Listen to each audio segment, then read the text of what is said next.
I've sat and watched that match. I actually watched it not too long ago with my son Dominic.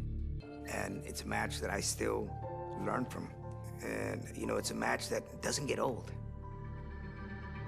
I truly believe that if there was no Eddie Guerrero, my career would have gone a different direction. 8 years after our epic Halloween Havoc clash, Eddie and I were on better terms, but still found ourselves unable to resist the friendly competition in WWE. Holding the WWE Tag Team Championships only drove us to wonder who the better man on the team was. We both held victories over the other, but the chance to meet at the showcase of the Immortals, WrestleMania, was something we couldn't pass up. For the first time ever, two tag team champions would go one-on-one at the grandest stage of them all. We both knew what this match meant to the other, and it's what made it so fun to go out there and try to take the glory for ourselves. With no hard feelings, of course.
You know, I've always said that it was always very cool to just compete against Eddie. With all the extra personal stuff, Eddie has always had my respect, you know, and a year removed from being WWE champions, everything he did was so flawlessly executed, like to the T. I knew this was going to be something special and another test that was yet to come.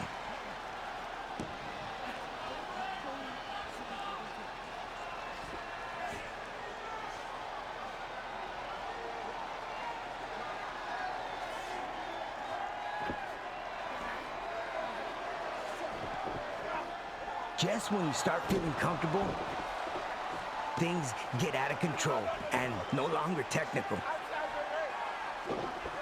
Now, that was Eddie. Eddie made you feel so comfortable, and once you least expected it, there you go, over the top rope. He'd take you out of your comfort zone. I take this back to Halloween Havoc. I try to get fancy with him. He pulled me off the apron immediately.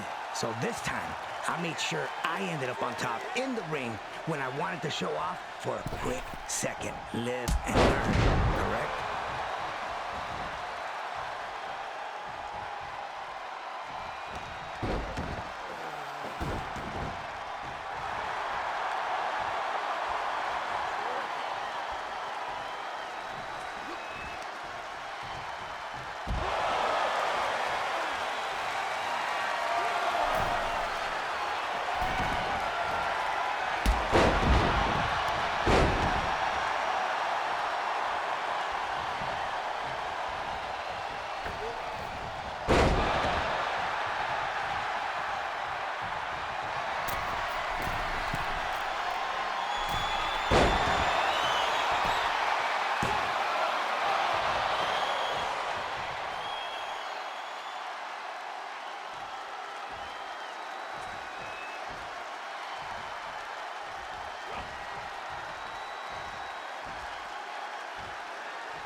Eddie always powerful, and maybe this match felt a little different, but it was always the same old story.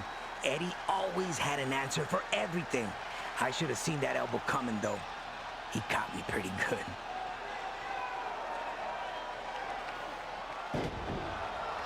Eddie started to get into that flow right here. I needed to make sure that I didn't let him come through with this.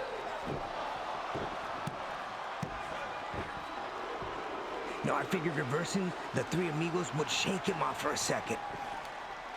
But it barely fazed him. Before I knew it, bam! Another backbreaker, lucha libre style.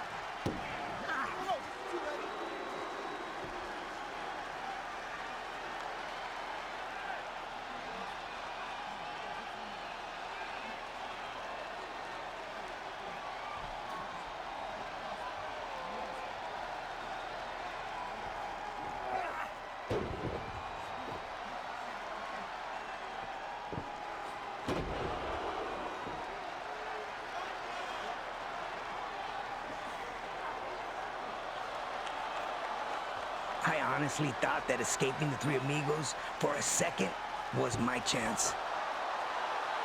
When I managed to whip Eddie into the ropes, I saw the opening and I took it like anyone else would. But again, always Eddie, he knew and had incredible ring awareness. Another backbreaker. I was really wondering if this was just not gonna be my night.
So it always feels good to hit the 619. But here, when I finally connected, it felt really good. I said, let's go, man.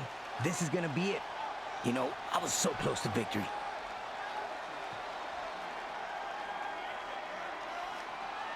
I'm ready for the springboard. I jump off the hook for the Rana, and what do you know? Eddie catches me with that powerbomb again. Just brought flashbacks. I've already been here. I knew what this was all about. So again, kick off on instinct, purely. At this time, your mind is doubting, and you have to make sure that you stay on track and you finish the task at hand. But then, for the first time in the whole match, I knew exactly what was coming. Eddie went for the backbreaker one more time, which he already done before, and I made him pay with the perfect Huracarana, my signature move. From feeling hopeless to beyond words that I won. I competed against Eddie so many times. He'd won, I'd win, but I swear that at WrestleMania 21, I faced the best version of Eddie Guerrero, the man.